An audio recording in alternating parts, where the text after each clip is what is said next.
últimos capítulos. Eu não posso negar. Quando eu conheci o Nico, nós nos estranhamos bastante, mas depois hoje eu vi a pessoa boa, generosa que é. Ele me dá muita segurança, eu me sinto protegida com ele. É hoje. Tem que arranjar um jeito de separar esses dois.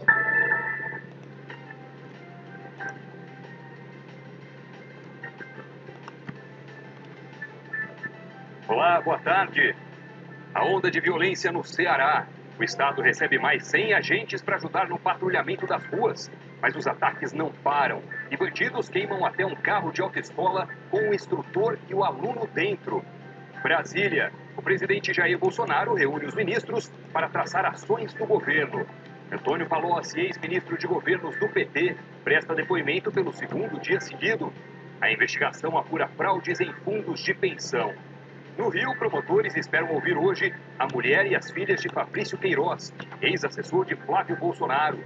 A indústria interrompe uma sequência de 4 meses de queda. E 2018 fecha com alta na produção de automóveis. Polêmica no litoral. Uma cidade paulista aumenta em 500% a taxa de visitação para turistas. E na Grécia, uma praia amanhece coberta pelo gelo. O Jornal Hoje está começando.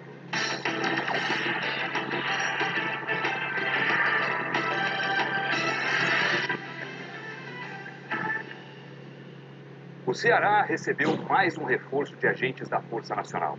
Os ataques já foram registrados em 139 municípios do estado. Vamos ao vivo à Fortaleza conversar com o repórter Alessandro Torres. Alessandro, boa tarde para você. Quando é que esses agentes do reforço que chegaram aí vão para as ruas? Oi, Doni, boa tarde a todos. A previsão é que esses agentes já comecem a atuar no policiamento a partir de hoje. Vão se juntar. Tivemos um problema na comunicação com o Alessandro Torres. Daqui a pouco ele traz as informações ao vivo. Vamos ver agora porque o estado do Ceará vem em uma onda de violência e essa última madrugada foi de mais ataques. Olha só. Uma onda de ataques que se repete desde a quarta-feira da semana passada. São 7 dias seguidos.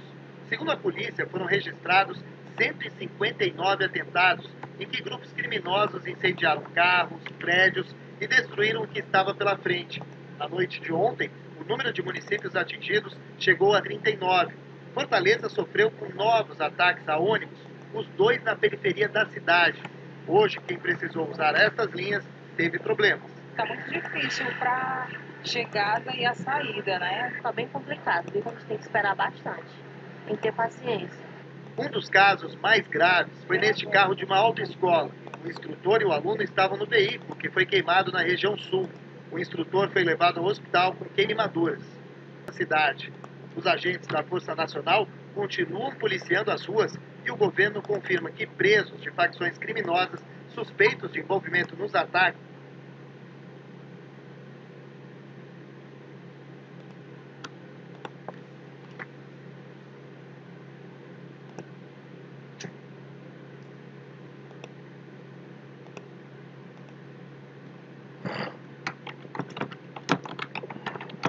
vão ser transferidos para presídios federais, mas toda essa operação é mantida em sigilo por segurança. O governo vai incluir uma exigência nova no decreto que vai facilitar a posse de armas. Assunto para Andréia Sadi ao vivo de Brasília. Sadi, boa tarde. Conta pra gente. Oi, Doni, boa tarde para você, boa tarde a todos. É sobre aquele decreto que o presidente Jair Bolsonaro já disse que vai editar para facilitar a posse de armas para aquele cidadão que não tem antecedentes criminais. Esse assunto, inclusive, foi discutido aqui no Palácio do Planalto ontem entre integrantes do governo e alguns parlamentares, como o caso do deputado Alberto Fraga. Esse texto ainda está sendo finalizado, costurado e vai trazer novos critérios para essa posse. Por exemplo, está em discussão, sim, um cofre em casa para manter essa arma em segurança. Lembrando que a posse é para ter a arma, para comprar a arma e para tirar a arma de casa é necessário um porte, mas este decreto do presidente Jair Bolsonaro, que ele ainda vai editar, que ele anunciou em dezembro, trata da posse. Doni. André Sadi, muito obrigado pelas informações. E o governo não deve autorizar uma base militar americana no Brasil. A gente continua em Brasília agora falando com a repórter Gioconda Brasil. Oi, Gioconda.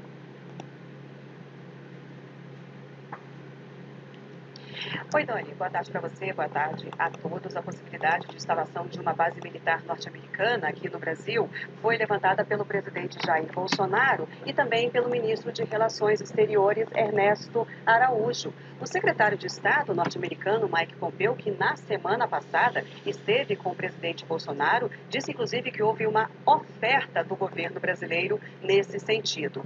Essas declarações geraram estranheza dentro das Forças Armadas. O ministro da Defesa, Fernando Azevedo e Silva, me disse por telefone que não existe nada nesse sentido. Nem estudo, nem avaliação, nem pedido. E que assim que ouviu esses comentários, entrou em contato com os comandantes militares para dizer que não havia nenhuma a possibilidade disso acontecer e de que não havia nada de efetivo sobre a possibilidade de instalação dessa base. E que ele não vê qualquer necessidade de instalação de uma base militar norte-americana aqui no Brasil.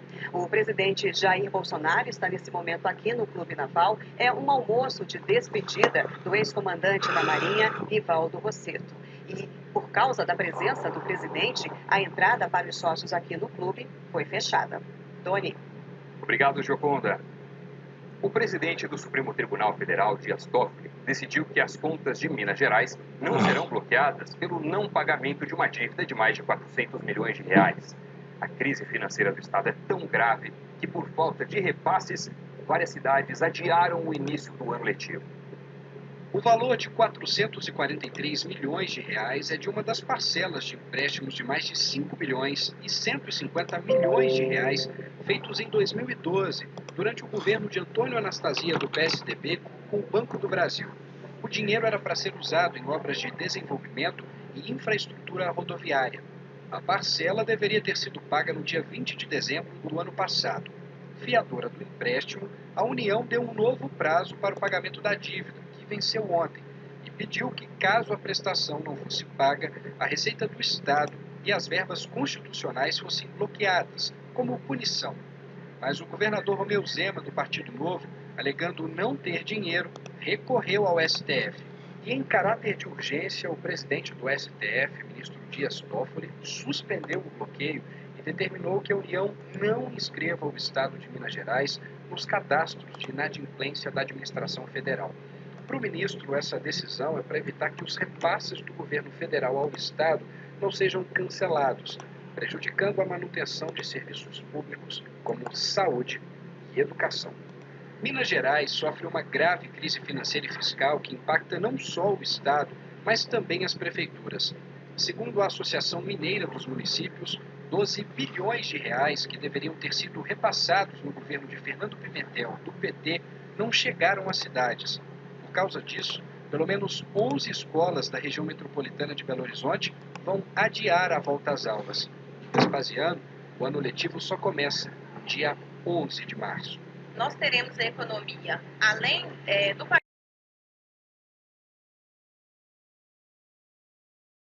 Hoje foi marcada para os ministros apresentarem um pouco do trabalho de cada um deles. As primeiras medidas que vão ser adotadas e também as propostas de enxugamento da máquina pública, que foi um pedido feito pelo presidente Jair Bolsonaro na última reunião ministerial na quinta-feira da semana passada. O presidente Jair Bolsonaro pediu harmonia entre os ministros e que os discursos estejam dados com as promessas feitas durante a campanha. O Gabinete de Segurança Institucional conversou com mas não quis dar detalhes do que foi nessa reunião. Questionado se a reforma da Previdência foi discutida, o ministro disse apenas que o governo continua trabalhando sobre uma idade mínima que seria aprovação. Agora,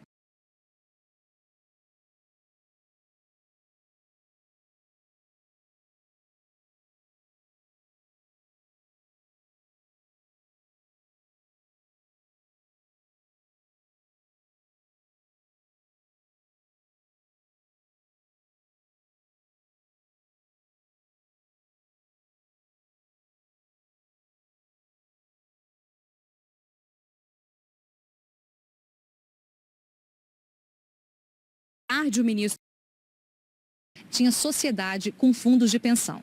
Sobre a ex-presidente Dilma Rousseff, segundo a TV Globo apurou, Palocci está relatando que ela seguia ordens do então presidente Lula para que na Casa Civil, como ministra, recebesse integrantes de fundos de pensão para tentar influenciá-los em investimentos futuros, investimentos que esses fundos ainda iriam fazer. Com todas essas informações, Palocci está negociando o terceiro acordo de delação premiada aqui.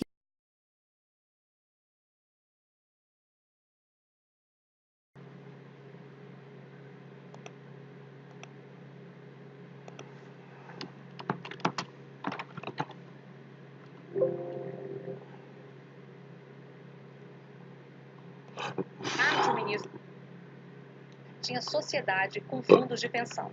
Sobre a ex-presidente Dilma Rousseff, segundo a TV Globo apurou, Palocci está relatando que ela seguia ordens do então presidente Lula para que na Casa Civil, como ministra, recebesse integrantes de fundos de pensão para tentar influenciá-los em investimentos futuros, investimentos que esses fundos ainda iriam fazer. Com todas essas informações, Palocci está negociando o terceiro acordo de delação premiada aqui na Procuradoria da República no Distrito Federal. Lembrando que ele já fechou 2 delações e as 2 já foram homologadas, já foram validadas pela Justiça. Dônia. Obrigado, Camila Bonfim, pelas informações ao vivo. A assessoria de Dilma Rousseff afirmou que a ex-presidente repudia o que classifica de mentiras de Antônio Palocci, que obteve prisão domiciliar promovendo inverdades.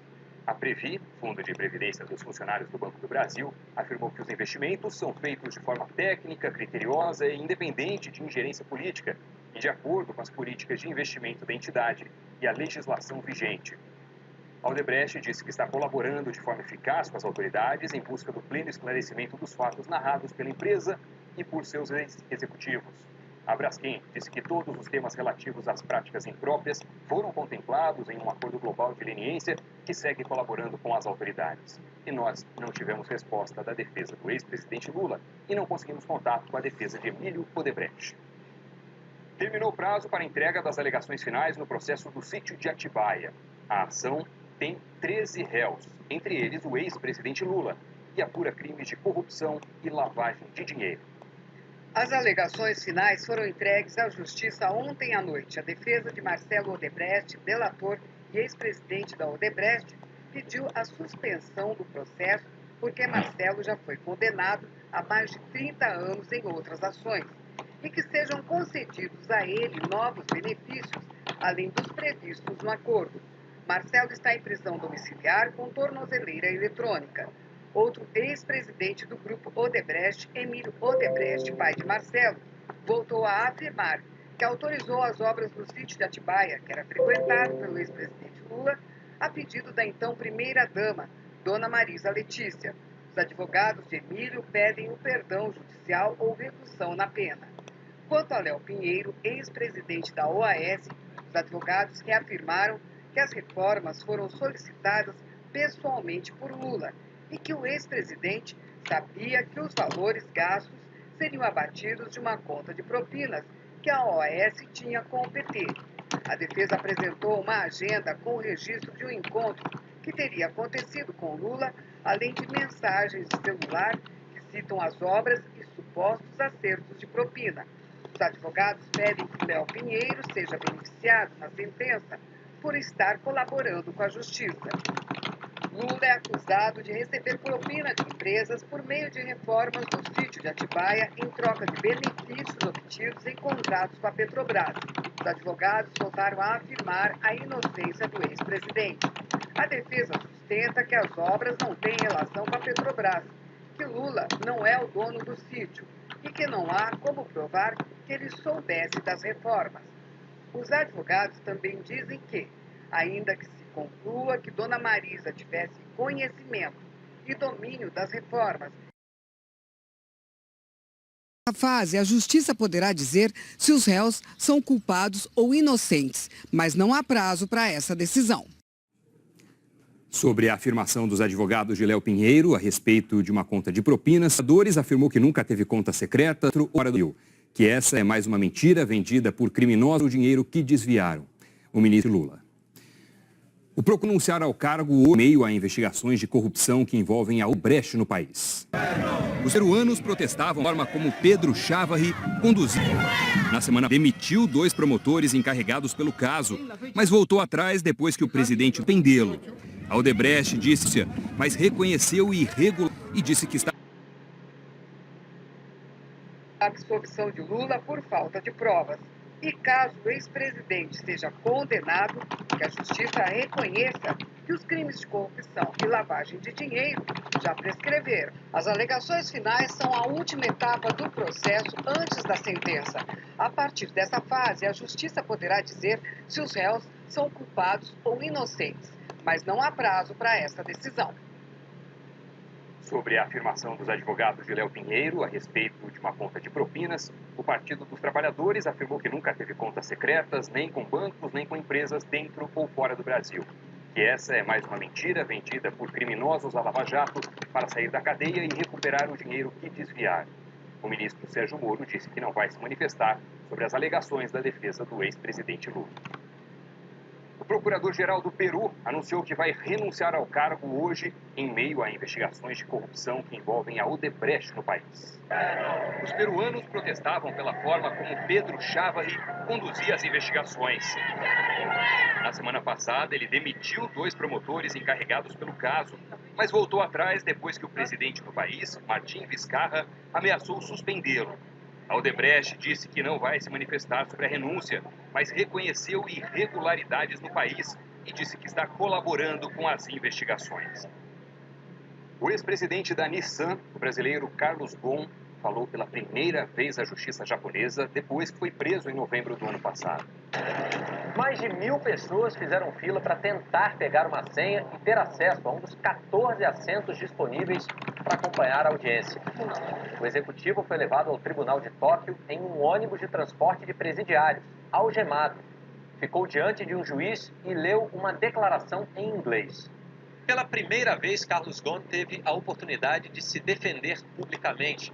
Foram 10 minutos e ele se disse inocente, que a prisão é injustificável e que ele jamais causou qualquer prejuízo à empresa. Carlos Ghosn foi preso no dia 19 de novembro, acusado de declarar apenas metade da renda obtida num período de pelo menos 5 anos. No tribunal, Ghosn alegou que não tomou nenhuma decisão sem conhecimento do Conselho Administrativo da Nissan. Negou ter repassado à montadora perdas financeiras pessoais. Disse que havia um acordo de reparação porque ele recebia os salários em ienes que se desvalorizaram com a crise de 2008. Listou conquistas de sua gestão de 2 décadas e disse que amava e respeitava a Nissan. Os advogados pediram a libertação do brasileiro, mas não foram atendidos. Na próxima sexta-feira, termina mais um prazo determinado pela promotoria de Tóquio. Numa entrevista coletiva depois da audiência, a equipe de defesa explicou que acusações como quebra de confiança e fraude tornam o pedido de liberdade mediante fiança praticamente impossível. Vão tentar soltar Ghosn no fim da semana porque ele não representaria nenhuma ameaça e não tentaria fugir. Se a justiça continuar aceitando novas denúncias oferecidas pelos promotores, o executivo pode permanecer preso até que a data do julgamento seja marcada. A previsão é de que esse julgamento em primeira instância aconteça daqui a pelo menos 6 meses. A polícia alemã prendeu um hacker investigado por um cyberataque a mais de 100 políticos e celebridades alemãs, incluindo a primeira-ministra Angela Merkel. O hacker foi preso perto de Frankfurt e, segundo a polícia, confessou o crime. O rapaz, de 20 anos, que não teve o nome revelado, disse que agiu sozinho e que estava irritado com algumas declarações públicas dos políticos e celebridades. Na semana passada, uma conta em uma rede social divulgou dados como telefone, endereço e informações de cartões de crédito de políticos dos maiores partidos do país. De acordo com jornais alemães, apenas políticos do partido Alternativa para a Alemanha, de extrema-direita, não foram afetados. Nos Estados Unidos, continua o impasse entre o presidente Donald Trump e os líderes do Congresso americano. Sem orçamento aprovado, o governo já enfrenta a segunda maior paralisação da história do país. Para falar mais sobre esse assunto, a gente conversa agora com a nossa correspondente em Nova York, a Sandra Coutinho. Sandra, boa tarde para você. Hoje à noite, o presidente americano Donald Trump deve fazer um pronunciamento. O que é que a gente pode esperar desse discurso? Boa tarde para você também, Doni, para todo mundo. Olha, o presidente Donald Trump se elegeu com fama de grande negociador, mas até agora não conseguiu o apoio da oposição democrata para nenhum projeto do governo. Trump considera a construção do muro na fronteira com o México uma questão de honra. Era uma das principais promessas de campanha. Mas os democratas se recusam a incluir no orçamento da União 5,7 bilhões de dólares para a obra. Eles argumentam que o muro não é a melhor forma de acabar com a imigração ilegal e que a promessa era de que o México pagasse pela construção. Agora, Trump quer empurrar a culpa do fechamento parcial do governo para os democratas e aumentar a pressão para que eles liberem a verba. É isso que ele deve dizer hoje à noite. O fechamento do governo deixou 800 mil funcionários federais sem salários e ameaça serviços essenciais. Entre os funcionários federais que não vão receber esta semana estão os agentes de segurança dos aeroportos. Alguns pediram licença médica em protesto. O presidente do sindicato explica: sem salário para pagar as contas, você tem que procurar alguma coisa para fazer por fora. Brian diz que as contas não param de chegar. Somos uma família que depende de cada salário. É prestação da casa, do carro, conta do cartão de crédito, creche, conta de luz. Sem receber é muito preocupante, diz ele. Por enquanto, as filas de segurança antes do embarque não aumentaram, mas pode ser uma questão de tempo. A Associação Internacional de Pilotos de Empresas Aéreas fez um apelo para que o presidente Donald Trump tome as medidas necessárias para reabrir as agências responsáveis pela segurança do espaço aéreo nacional. Os controladores de voo dos aeroportos estão sobrecarregados, o que pode comprometer a segurança do tráfego aéreo. Até a justiça está paralisada. Esta assistente da promotoria é considerada funcionária essencial. Preciso trabalhar todos os dias, mas agora me preocupo como vou pagar pelo almoço da minha filha ou pela gasolina do meu carro. There's no paycheck coming in to get gas. Depois do pronunciamento do presidente Donald Trump, previsto para hoje à noite, a oposição democrata pediu o mesmo tempo de TV para transmitir um discurso logo na sequência. Eles dizem que Trump costuma distorcer os fatos para pressionar a opinião pública e querem rebater a fala do presidente. O discurso de Trump está marcado para as 9 da noite daqui, meia-noite no horário de Brasília. Doni. Valeu, Sandra Coutinho. Obrigado pelas informações. Uma pessoa morreu e 2 ficaram feridas depois que um navio petroleiro explodiu nas proximidades da ilha de Lama, uma das maiores de Hong Kong. A embarcação transportava querosene. No momento da explosão, parte da tripulação pulou na água. 2 pessoas foram resgatadas com ferimentos graves e encaminhadas para o hospital. Outros 4 funcionários do navio estão desaparecidos. Ainda não se sabe os motivos do incidente. De volta ao Brasil, a polícia do Maranhão está investigando o assassinato de 3 adolescentes num conjunto habitacional da periferia de São Luís. 12 pessoas.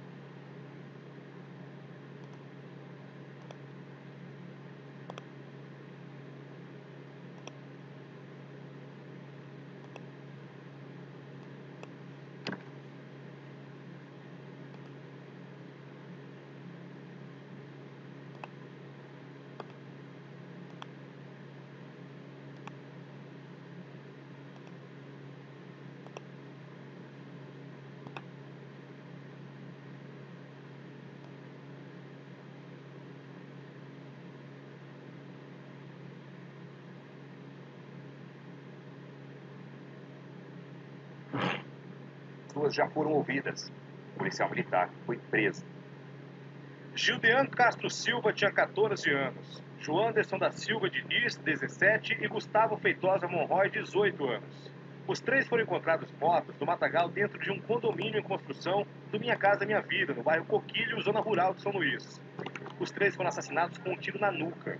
Testemunhas disseram que os adolescentes entraram no condomínio e, quando foram advertidos pelos seguranças da construtora, tentaram fugir.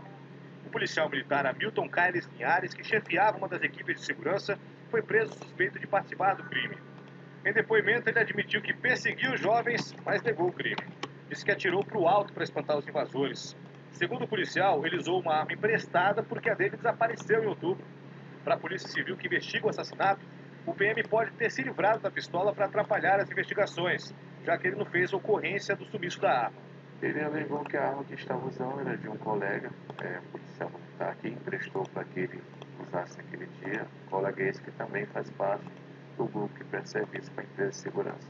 3 vigilantes contratados pela empresa também já foram ouvidos. Um deles disse que levou o PM de moto até uma trilha por onde os jovens correram e depois ouviu tiros.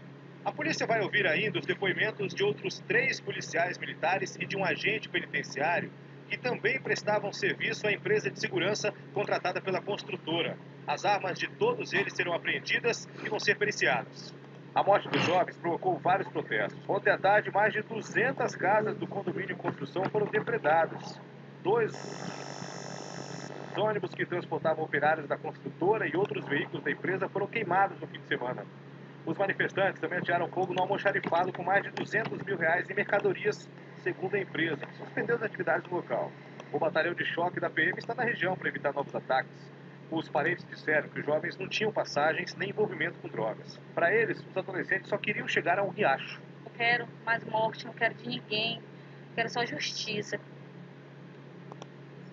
Depois de uma reunião com lideranças comunitárias locais e parentes dos jovens, o secretário de Segurança Pública do Maranhão, Jefferson Portela, disse que todos os fatos relacionados com a execução vão ser apurados integralmente. A gente volta agora com novas informações sobre a onda de violência no Ceará. 39 cidades sofreram ataques, e não sempre 39, como a gente disse agora há pouco. Fortaleza recebeu mais agentes da Força Nacional hoje. Os detalhes são do Alessandro Torres. Oi, Doni, boa tarde a todos. Nós vimos que a Força Nacional recebeu um reforço de mais 106 homens que vão ajudar no patrulhamento de rua, mas a situação segue preocupante aqui porque voltaram a acontecer ataques a ônibus, o que já não vinha acontecendo desde o fim de semana. Agora, pela manhã, não houve novos ataques, mas o Tribunal de Justiça do Ceará informou por nota que está analisando o pedido de transferência de 19 detentos para presídios federais, pedido feito pelo governo do estado. E os ônibus estão circulando normalmente, mas não naquelas linhas que sofreram ataques. Nestas, os passageiros ainda vão precisar de muita paciência, porque os ônibus dependem da demanda de policiais para fazerem escolta e seguirem embarcados dentro dos coletivos. Doni. A seguir, a indústria interrompe uma sequência de 4 meses de queda e 2018 fecha com alta na produção de automóveis. A gente volta já.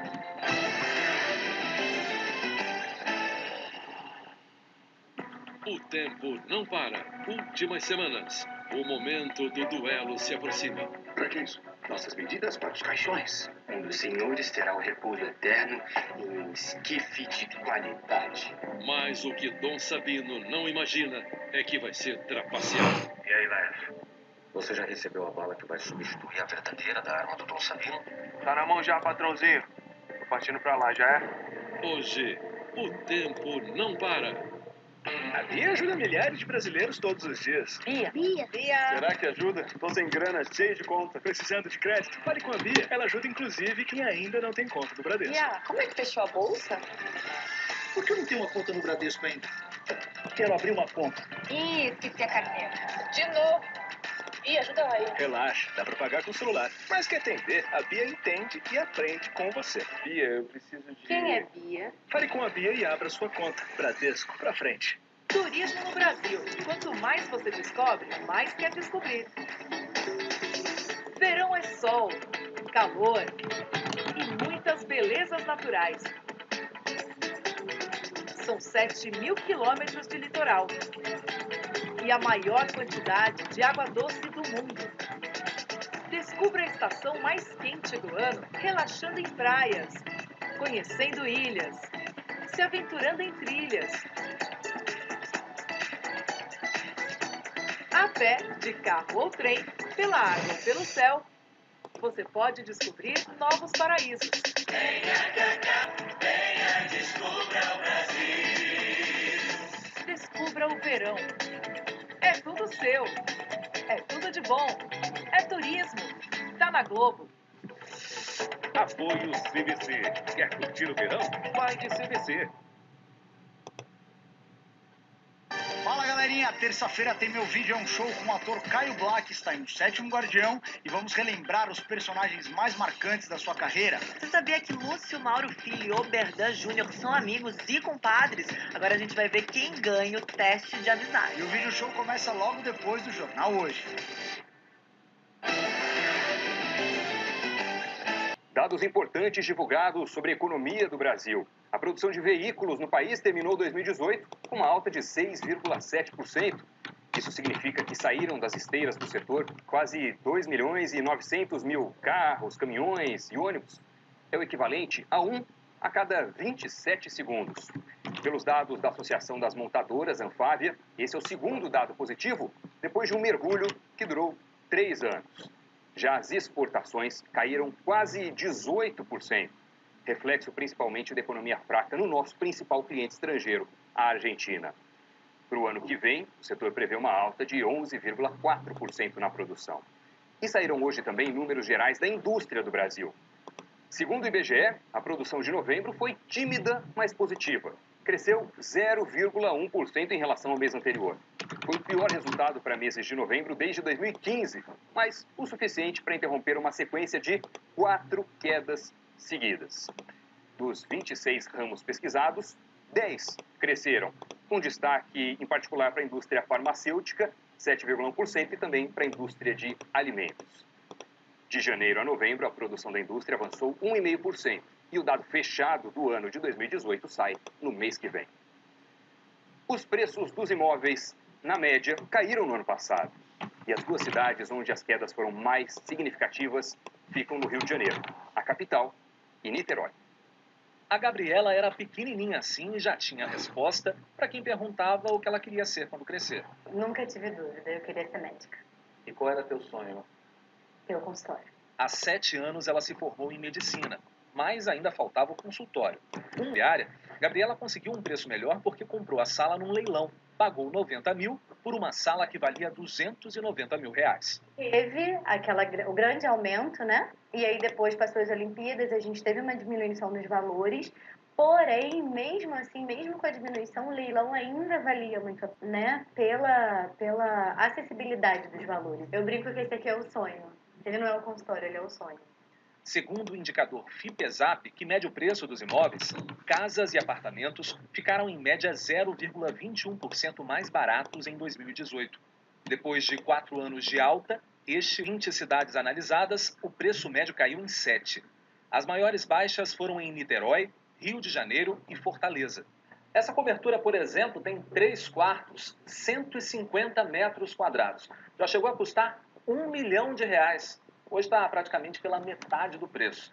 Se você tiver 580 mil, ela é toda sua. A vinda desses grandes eventos para cá, a gente viu um boom bem forte, eu diria assim. Dava uma certa estabilidade para o investidor e uma possibilidade de ganho. O que, na verdade, no final, aconteceu o inverso. Apesar da desvalorização, a cidade do Rio de Janeiro continua tendo o metro quadrado residencial mais caro do país. Mesmo assim, o investimento... É um excelente momento para quem tem um dinheirinho comprar o que sonha abaixo do preço de mercado. O Ministério Público Estadual do Rio marcou para hoje o depoimento da mulher e das filhas de Fabrício Queiroz, o ex-assessor de Flávio Bolsonaro, hoje senador, quando era deputado estadual. Quem tem as informações ao vivo do Rio é a repórter Flávia Januzzi. Boa tarde, Flávia. Oi, Doni, boa tarde para você. Olha, os depoimentos estavam previstos para as 2 da tarde aqui no Ministério Público no Rio de Janeiro. O nome de Fabrício Queiroz apareceu no relatório do COAF sobre movimentações financeiras atípicas de funcionários e ex-funcionários da Assembleia Legislativa do Rio. No caso de Queiroz, a movimentação foi de R$1 milhão e 200 mil durante um ano, segundo o COAF. O ex-assessor do então deputado estadual Flávio Bolsonaro, do PSL, faltou aos 2 convites convites do Ministério Público para depor. A defesa de Queiroz apresentou atestados médicos. Agora há pouco, o jornal O Globo divulgou uma foto de Queiroz internado no Hospital Albert Einstein, em São Paulo, e afirmou que ele passou por uma cirurgia de retirada de um tumor no intestino no dia 1º de janeiro. Mas a TV Globo apurou que ele teve alta agora há pouco, 12h20.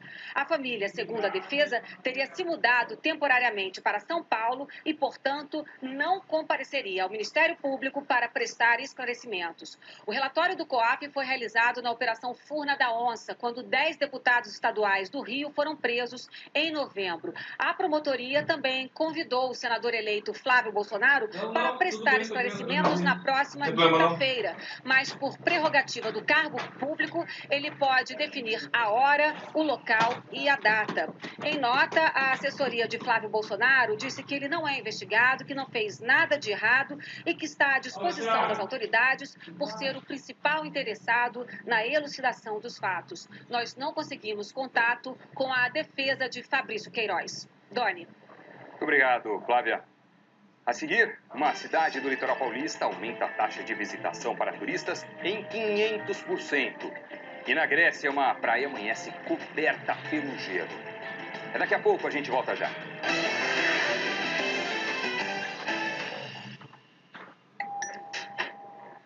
Eu tive